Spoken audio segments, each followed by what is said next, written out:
What if your life, everything you see, hear, and touch, was only a shadow of something greater? What if every sound, every sight, every thought brushing your senses was just the surface of a deeper reality? Since the dawn of thought, humanity has wrestled with one haunting question. What lies beyond appearances? Philosophers called it truth, mystics called it spirit, psychologists called it the unconscious. All agreed, it cannot be grasped by the eyes alone. And yet we live in an age addicted to appearances. Our lives glow with screens, endless updates, constant noise. We chase likes, status, success. But deep inside, a quiet voice whispers, "Is this all there is?" To turn inward is not escape, it is return to what was always there. This is not merely philosophy, not merely psychology, not even just religion. It is the human quest, the journey inward, a path to peace, to power, and perhaps transcendence. But what if the greatest frontier is not out there at all, but within? 2,000 years ago, Plato told a story. Humans chained in a cave, staring at shadows cast on a wall. To them, those shadows were reality. But one prisoner breaks free. At first, the light blinds him. The truth is painful. Yet step by step, he climbs out into the sun. Plato's parable is not about caves. It is about us. Today, our shadows are not fires on stone walls, but glowing screens in our hands, news feeds, trends, masks we wear, flickering illusions. The deeper truth cannot be seen with the eyes at all. It lives within.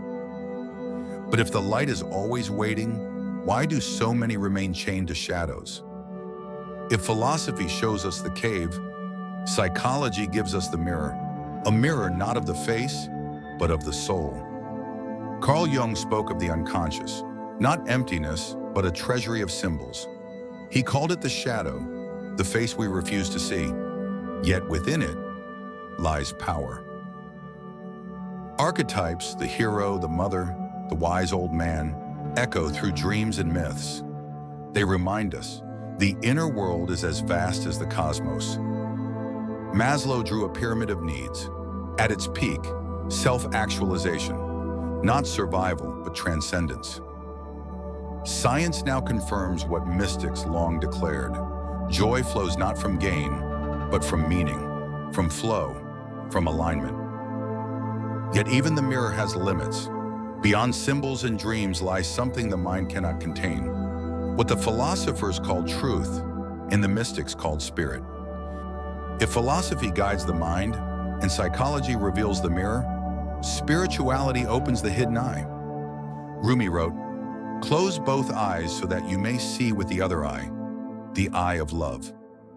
Meister Eckhart spoke of a divine spark within the soul. The Upanishads declared, Atman is Brahman. The self and the infinite are one. Zen pointed not to books, but to breath. A single glance, enough to awaken. Across traditions, the message resounds. What the senses conceal, the spirit reveals. But today, our caves are not carved in stone. They are woven of pixels and code. The cave has taken a new form, not stone walls and fire, but glowing screens and endless feeds.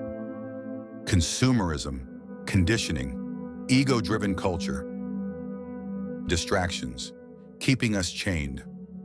The chains are softer now, but they hold tighter than ever. We scroll for connection, but feel alone. We chase success, but the hunger never ends. To awaken is to take the red pill, not to escape reality, but to see it clearly. Freedom lies not in acquiring more, but in loosening illusions. But if the matrix is everywhere, outside and within, how do we step beyond it?